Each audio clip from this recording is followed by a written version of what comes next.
Welcome to ఉద్యోగ అన్వేషణ channel. 23 జనవరి 2024 editorial చూద్దాము. స్వచ్ఛత కొరవడిన సర్వేక్షణ్ అంటే స్వచ్ఛ సర్వేక్షణలో ఇందోర్ ఫస్ట్ స్థానము, తర్వాత సూరత్ ఉన్నాయి. ఆ తర్వాత మిగిలిన ఇండోర్ అనేది ఫస్ట్ స్థానంలో, ఇది 7వసారి రావడం అనేది జరిగింది. కాకపోతే ఇందులో ఈ స్వచ్ఛతలో కొంచెం కొరవడిందనే దాని మీద ఈ ఈ రిపోర్ట్ అనేది ఇవ్వడం అనేది జరిగింది. చూద్దాము. స్వచ్ఛ సర్వేక్షణ్ 2023 పోటీలో దేశంలోని నగరాలు, పట్టణాల ర్యాంకులను కేంద్ర పట్టణాభివృద్ధి మంత్రిత్వ శాఖ ఇటీవల ప్రకటించింది. ఈ రిపోర్ట్ను ఎవరు ప్రకటిస్తారనంటే కేంద్ర పట్టణాభివృద్ధి మంత్రిత్వ శాఖ ప్రకటించడం అనేది జరుగుతుంది. ఈ ర్యాంకులపైన ఇప్పటి నుంచో పలు విమర్శలు వ్యక్తమవుతున్నాయి. ఇవి నగరాలు, పట్టణాల్లో వాస్తవ పరిస్థితులను అద్దం పట్టలేదని నిపుణులు విశ్లేషిస్తున్నారు. ఇటీవల స్వచ్ఛ సర్వేక్షణ్ ర్యాంకుల్లో దేశంలోని 10 అగ్రశ్రేణి పరిశుభ్ర నగరాల జాబితాలో ఇందోరు, సూరత్లు సంయుక్తంగా మొదటి స్థానాన్ని దక్కించుకున్నాయి. ఇందోరు తొలి స్థానంలో నిలవడం ఇది వరుసగా 7వసారి. 1,00,000కు పైగా జనాభా కలిగిన పరిశుభ్ర నగరాల జాబితాలో తర్వాతి స్థానంలో వరుసగా నవీ ముంబై, ఫస్ట్ ఇందోరు, తర్వాత ఇందోరు, సూరత్ సంయుక్తంగా మొదటి స్థానంలో ఉన్నాయి. 2వ స్థానంలో వచ్చేసి నవీ ముంబై అనేది 2వ స్థానంలో ఉండడం అనేది జరిగింది. తర్వాత గ్రేటర్ విశాఖ, భోపాల్, విజయవాడ, న్యూఢిల్లీ, తిరుపతి, హైదరాబాద్, పూణే నిలిచాయి. ఈ రాష్ట్రాల వారీగా ర్యాంకులను మహారాష్ట్ర మొదటి స్థానం దక్కించుకున్నది. రాష్ట్రాల వారీగా చూస్తేనేమో మహారాష్ట్ర మొదటి స్థానంలో ఉంది. తర్వాత రాష్ట్రాల విషయంకి వస్తే, ఒక తెలుగు రాష్ట్రాల విషయానికి వస్తే టాప్ 10 జాబితాలో విశాఖ 4వ స్థానము, విజయవాడ 6, తిరుపతి 8, హైదరాబాద్ 9వ స్థానంలో నిలిచిన్నాయి. చెత్తరహిత నగరాల్లో హైదరాబాద్ ప్రైమ్ స్టోరీ రేటింగ్ను సాధించింది. ఇవే కాకుండా తెలుగు రాష్ట్రాల్లోని పలు మధ్య చిన్న శ్రేణి నగరాలు జోన్ల అవార్డులను దక్కుకున్నాయి. వాస్తవ పరిస్థితుల భిన్నము. స్వచ్ఛ సర్వేక్షణ్ పేరుతో నగరాల, పట్టణాల మధ్య పారిశుభ్య పోటీని 2016 నుంచి ప్రతి ఏటా స్వచ్ఛ భారత్ అభియాన్ ఆధ్వర్యంలో కేంద్ర పట్టణాభివృద్ధి శాఖ నిర్వహిస్తుంది. సుస్థిర పారిశుద్ధ్యాన్ని, వ్యర్థాల నిర్వహణకు పోటీతత్వంలో ఉన్నత ప్రమాణాలను సాధించడము స్వచ్ఛ సర్వేక్షణ్ ముఖ్య ఉద్దేశము. 2016లో 73 ప్రధాన నగరాలతో పరిశుభ్రమైన ఈ కార్యక్రమం 2023 నాటికి దేశంలోని 4,447 నగరాలు, పట్టణాలకు విస్తరించింది.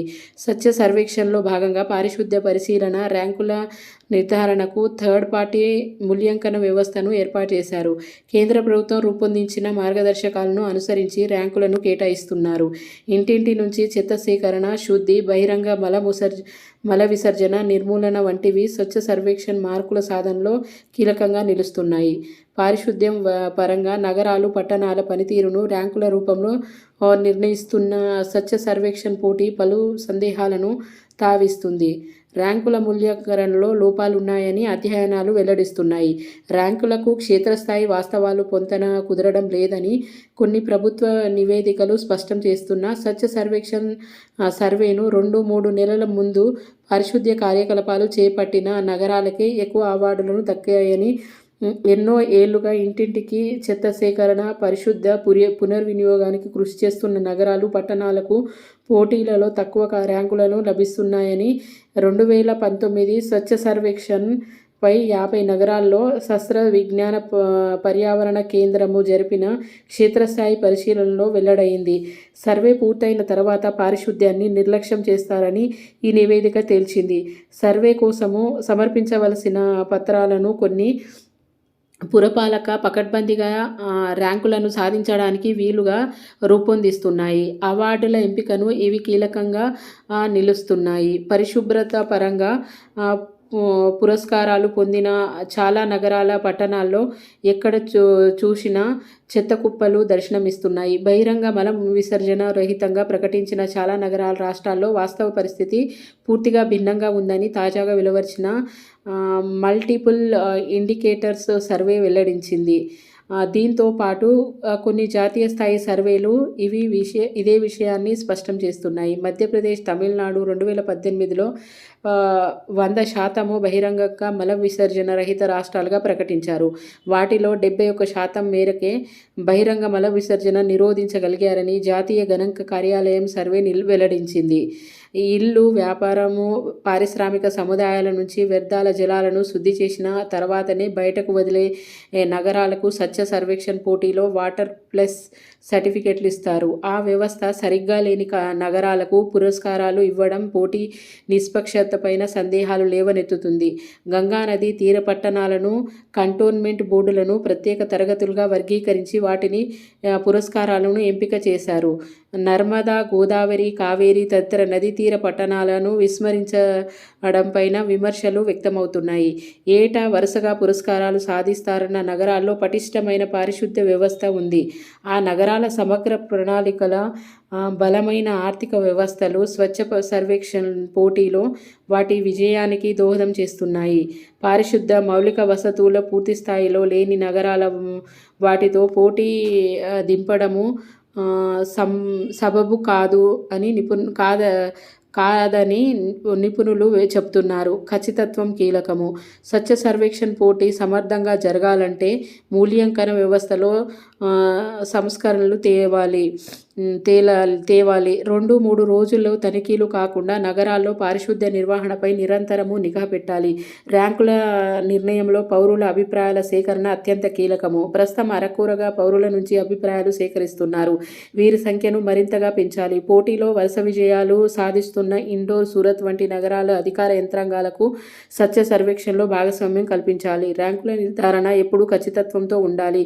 వాస్తవ పరిస్థితులను పూర్తి స్థాయిలో ప్రకటించే ర్యాంకుల లోపాలను సరిదిద్దుకోవడానికి, పోటీతత్వం పెంపొందించడానికి తీరైన వ్యవస్థల నిర్మాణానికి తోడ్పడతాయి. అప్పుడే స్వచ్ఛ సర్వేక్షణ్ పోటీ పరమార్థము నెరవేరుతుంది. నగరాలు మెరుగైన పారిశుద్ధ్య ప్రమాణాలతో పురోగమిస్తాయి. ఇది అంటే స్వచ్ఛ సర్వేక్షణ్ చెప్పిన దానికి, నివేదికల ప్రకారంగా చూసిన దానికంటే అవి పురోగమితిలో అంటే ఒక్కసారి నివేదిక యొక్క ర్యాంకింగ్ ఇవ్వడం కంటే నిరంతరంగా వాటి మీద నిఘా ఉంటే స్వచ్ఛ సర్వేక్షణలో నిజంగా ఎంతవరకు పారిశుద్ధ్యం సాధించిందనేది అంటే ఖచ్చితమైన రిజల్ట్ రావడానికి అవకాశం ఉందని చెప్తున్నారు. ఇది ఈరోజు ఆర్టికల్ సంబంధించింది. నెక్స్ట్ ఇంకో ఆర్టికల్ చూద్దాం. ఇందులో చూద్దామండి ఆర్టికల్ అడగంటుతున్న జలాశయాలు. జలాశయాలు అనేది నానాటికి వాటర్ ఎద్దడి అనేది ఎక్కువగా ఉంటుంది. ఈ నీళ్ళు, భూగర్భ జలాలు అనేది ఇంకిపోవడం అనేది ఎక్కువగా జరుగుతుంది. దేశంలోని ప్రధాన జలాశయాలు గత 10 ఏళ్లలో ఎన్నడూ లేనంతగా ప్రస్తుతం నీటి కొరతను ఎదుర్కొంటున్నాయి. ఇప్పటికే నాగార్జున సాగర్, శ్రీశైలం, అల్మట్టి వంటి భారీ ప్రాజెక్టుల నుంచి నీరందక కొన్ని జిల్లాల్లో ఖరీఫ్ పంట వేయలేదు. రబీ సాగుకు ఆశలు వదులుకున్న రైతులు కనీసం తాగునీటి చెరువులు నింపినా చాలన్నట్లుగా వేచి చూస్తున్నారు. అంటే కనీసం తాగునీళ్ళున్నా సరిపోతుంది అన్నట్టుగా రైతులు ఎదురు చూస్తూ ఉన్నారు. దేశీయంగా 150 కీలక జలాశయాలు ప్రస్తుతము అడుగంటే స్థితిలో ఉన్నాయి. ఈ ప్రాజెక్టులను నిత్య పర్యవేక్షణ క్రింద కేంద్ర జల సంఘము CWC ఇటీవల విడుదల చేసిన నీటి నిల్వల గణాంకాలు చూస్తే వచ్చే వేసవి నీటి ఎద్దడి ఎంత తీవ్రంగా ఉండబోతుందో అర్థమవుతుంది. CWC నివేదిక ప్రకారంగా ప్రస్తుతం జలాశయాల్లో 55% నీరే అందుబాటులో ఉంది. 10 ఏళ్ల సగటు నిల్వలతో పోల్చిన 40% లోటు కనిపిస్తుంది. గతేడాది అదే సమయానికి 82% నీటితో కలకల్లాడిన ప్రాజెక్టులు రబీలో సైతము అడుగంటుతున్నాయి. ప్రస్తుతం నీళ్లలోనూ కనీసము నీటి మట్టాలు వదిలేయగా లీకేజీలు ఆవిరి రూపంలో పోను మిగిలిన చాలా తక్కువ. ఈ జలాశయాల ప్రాజెక్టులో నుంచి మోటారు పెట్టి తోడుకోవలసింది తప్ప నేరుగా కాలువలకు అందించే పరిస్థితి లేదు. దేశవ్యాప్తంగా ఇంతే. భారత్లో దాదాపుగా అన్ని ప్రాంతాలు ప్రస్తుతం నీటి కొరతను ఎదుర్కొంటున్నాయి. 221 జిల్లాల్లో తక్కువ వర్షపాతం నమోదవ్వడమే దీనికి ప్రధాన కారణము. దక్షిణాదిలో కరువు ప్రభావం తీవ్రంగా ఉంది. ఈ ప్రాంతంలో CWC పర్యవేక్షణ 42 జలాశయాల్లో ప్రస్తుతము 37% నీరే మిగిలింది. ఇది గత ఏడాది కన్నా 29%, 10 ఏళ్ల సగటు కన్నా 16% తక్కువ. ముఖ్యంగా కృష్ణా, పెన్నా, కావేరి, తుంగభద్ర నదులపైన నిర్మించిన ఆనకట్టల్లో నీటి జాడే లేదు. అందుకే ఈ నదులపైనున్న ప్రాజెక్టులను నమ్ముకుంటున్న రైతులు రబీ సీజన్లో విత్తనాలే వేయలేదు.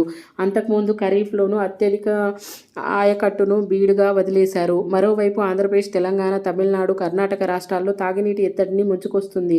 జనవరిలోనే నీటి కొరత తలెత్తింది.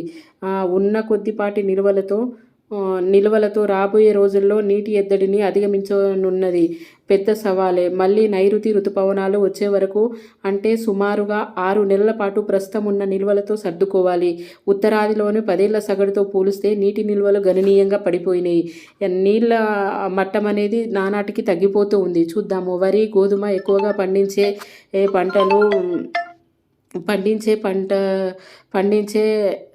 పంజాబ్లో తీవ్ర నీటి కొరతను ఎదుర్కొంటుంది. అస్సాము, ఒడిశా, పశ్చిమ బెంగాల్, గుజరాత్, ఉత్తరప్రదేశ్ మినహా మిగతా అన్ని రాష్ట్రాల్లోని జలాశయాల్లో గతంలో కంటే నీటి నిల్వలు తక్కువే ఉన్నాయి. మొత్తం మీద 10 ఏళ్ల సగటు నీటి మట్టంతో పోలిస్తే కేవలం 70 ప్రాజెక్టులకు నీరు ఎక్కువగా ఉందని గణాంకాలు వెల్లడిస్తున్నాయి. ఇక చిన్న తరహా ప్రాజెక్టులు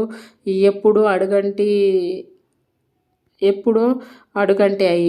నైరుతి రుతుపవనాల ప్రభావంతో ఏటా జూన్ నుంచే సెప్టెంబర్ వరకు వర్షాలు కురుస్తున్నాయి. ఈ సమయంలోనే ప్రాజెక్టులోకి 90% నీరు చేరుతుందని, అలాంటిది ఈసారి నైరుతి లోటు మిగిల్చింది. పడిన కొద్దిపాటి వర్షాలు సీజన్ ప్రారంభంలోనే మురిపించాయి.